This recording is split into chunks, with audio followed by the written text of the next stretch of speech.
Hello மக்களே, இன்று எங்களுக்கு விடுமுறை நாளை வீணாக்கக்கூடாது சொல்லிட்டு எல்லாரும் வண்டி எடுத்து கிளம்பியாச்சு ஃப்ரெண்டு வீட்டுக்கு. போகிற வழியில் வெயிலுக்கு இதமாக ஜூஸ் குடிக்கலான்னு பார்த்தா எல்லாரும் சேர்ந்து டீ குடிக்க வச்சுட்டாங்க. சரி நாமளும் டீயே குடிக்கலாம்னு சொல்லிட்டு ஆர்டர் பண்ணி வெயிட் பண்ணிருந்தோம்.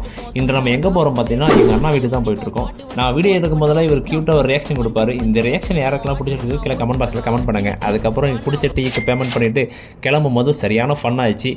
உனக்கு எனக்கு ரேஸ் போட்டலாமா அப்படின்னு சொல்லிட்டு ஆப்போனட்டை நம்ம அண்ணா வந்து சண்டை வாங்கிட்டு இருந்தார். சரி ஒரு வழியாக பெட்ரோலாக போயிட்டுன்னு அந்த சண்டையை மறுபடியும் கிளம்பிட்டு விருட்டு கிளம்பி வச்சுங்க. போகிற வழியில் பசுமையான இயற்கை காட்சி அதையே ரசித்து கொண்டு ஒரு சின்ன பேக்கரியில் ஒரு சின்ன அட்டிகை போட்டோம். அட்டிகை போட்ட உடனே இவர் பார்த்தீங்கன்னா நான் சாம்பிள் பார்க்குற சொல்லிட்டு எல்லாத்தையும் காலி பண்ணிட்டு அவர் சாப்பிட்றத பார்த்து எனக்கு பசி எடுத்துக்கிச்சு. சரி நானும் எதனா சாப்பிடலாம்னு சொல்லிட்டு பக்கம் எடுத்து சாப்பிட்டு இருந்தேன். அப்போ பக்கம் இருக்காருன்னா முறுக்கு போடுறத பார்த்துட்டு இருந்தேன். பயங்கரமாக முறுக்கு போட்டுருந்தாரு. அப்புறம் ஒரு ஆப்பிள் ஜூஸ் வாங்கணும். அதோட விலை எங்களுக்கு கண்டுபிடிக்க முடியல. கம்பெனிக்காருக்கு ஒரு வேண்டுகோள், உங்களோட விலையை கொஞ்சம் பெருசாக போட்டால் நல்லாயிருக்கும். இதுக்கப்புறம் என்ன நடந்துச்சு சொல்லிட்டு அடுத்த வீடியோவில் போடுறேன். பை.